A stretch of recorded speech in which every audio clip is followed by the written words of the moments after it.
Salut la team chill, c'est Marley, bienvenue sur CBD sans filtre. 10 euros le gramme de fleurs CBD. 10 euros pour une plante. Et en plus, l'État veut rajouter une taxe de 25% par-dessus. Alors aujourd'hui, on décortique tout ça, tu vas comprendre exactement où passe ton argent. Dans cette vidéo, on va voir ensemble les vrais coûts de production. Indoor, outdoor, greenhouse.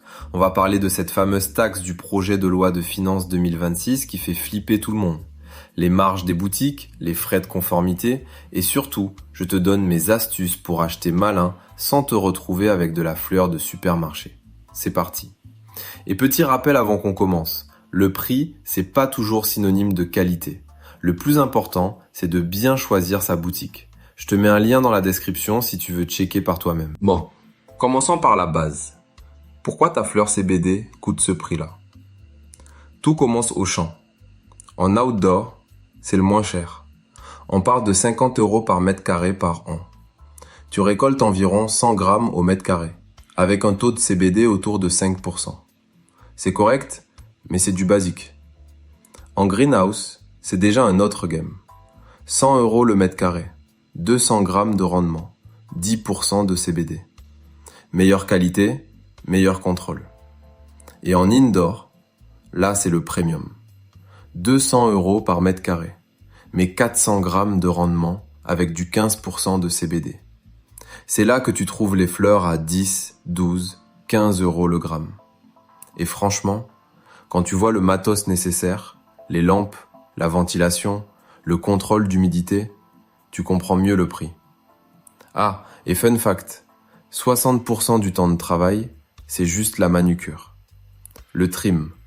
Tout ce boulot à la main pour préparer les fleurs. Maintenant, regarde les prix de gros. De l'outdoor, ça se négocie entre 100 et 400 € le kilo. Oui, le kilo. La greenhouse, 400 à 900 € le kilo. Et l'indoor premium, jusqu'à 2200 € le kilo. Et toi, tu payes entre 4 et 12 € le gramme en boutique. Fais le calcul. Tu multiplies par 1000 et tu vois la marge. Mais attention, cette marge, c'est pas que du bénéf. La boutique, elle a des frais. Et pas des petits. On en parle juste après. Parce que vendre du CBD en France, c'est pas juste acheter et revendre. D'abord, chaque lot doit passer en analyse labo. Un certificat d'analyse, un COA, délivré par un labo indépendant. Ça vérifie le taux de THC en dessous de 0,3%, l'absence de pesticides, la traçabilité. Et ça, c'est pas gratuit.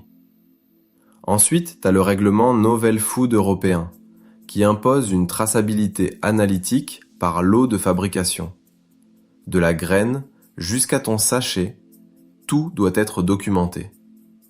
Ajoute le séchage contrôlé, le stockage, l'emballage conforme, les assurances. Clairement, une boutique sérieuse qui fait les choses bien, elle investit. Et c'est pour ça que les boutiques pas chères qui sautent ces étapes, en vrai, c'est elles qui devraient t'inquiéter. Et maintenant, le gros morceau.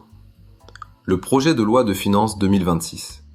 Si c'est voté en l'état, les fleurs et résines CBD destinées à être fumées vont se prendre une taxe d'accise de 25,7% sur le prix de vente. Plus 18 € par kilo de fleurs. Tu imagines le truc? Ta fleur à 10 € le gramme, elle passe potentiellement à 12-13 € avec la taxe. En plus, la vente en ligne de CBD fumable serait interdite, comme le tabac. Seuls les buralistes pourraient vendre les fleurs et résines. Par contre, bonne nouvelle, les huiles, les cosmétiques, les infusions, pas concernés. Pour l'instant. L'application est prévue entre juillet 2026 et janvier 2027. Mais rien n'est encore voté. Les discussions au Parlement sont toujours en cours. Donc, on reste attentif, mais pas de panique. Et pour mettre ça en perspective, comment ça se passe ailleurs? En Suisse, la filière est beaucoup plus mature. C'est majoritairement de l'indoor premium. Des taux de CBD souvent au-dessus de 18-20%. Les normes sont strictes, la main-d'œuvre qualifiée. Mais grâce à cette maturité, les prix de gros sont parfois plus avantageux qu'en France. Côté États-Unis, c'est un autre monde. Depuis le Farm Bill de 2018, il y a eu une surproduction massive. Les prix ont chuté. Mais on n'importe quasiment rien des US. Les marchés sont hermétiques. Donc, ça n'impacte pas notre porte-monnaie ici. En gros, la France est dans une zone intermédiaire. Moins mature que la Suisse, plus réglementée que les States. Bon, maintenant les astuces concrètes. Comment acheter du bon CBD sans se ruiner? Premièrement, on regarde toujours les analyses labo. Si une boutique ne met pas ses COA en ligne, passe ton chemin. C'est le minimum. Deuxièmement, le trim et les small buds. C'est exactement la même fleur, juste les petits morceaux ou les feuilles autour. Souvent 30 à 50% moins cher. Même qualité de cannabinoïdes. Troisièmement, les codes promo. Sérieusement, dans le CBD, il y en a partout.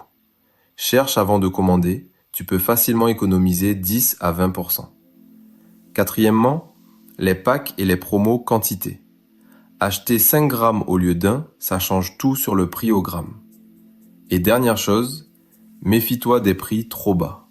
Si c'est 2 € le gramme, il y a un loup. Soit c'est du trim non déclaré, soit les analyses labo sont absentes. Le rapport qualité-prix, c'est pas le prix le plus bas, c'est le meilleur produit pour ce que tu payes. Et justement, en parlant de boutiques sérieuses avec des analyses labo clean et un bon rapport qualité-prix, Mama Cana. C'est une des boutiques que je recommande sur cette chaîne. Qualité au rendez-vous, traçabilité nickel, et en plus, j'ai un code promo pour toi. Marley 5. Tu économises sur ta commande, le lien est dans la description. mamacana.com. Franchement, check par toi-même. Voilà la team chill. Maintenant, tu sais exactement pourquoi ton CBD coûte ce prix-là. Et surtout, tu sais comment ne pas te faire avoir. Si cette vidéo t'a aidé, un petit like, ça fait toujours plaisir. Abonne-toi si c'est pas fait, on sort des décryptages comme ça régulièrement. Restez chill, restez informés. À la prochaine les amis.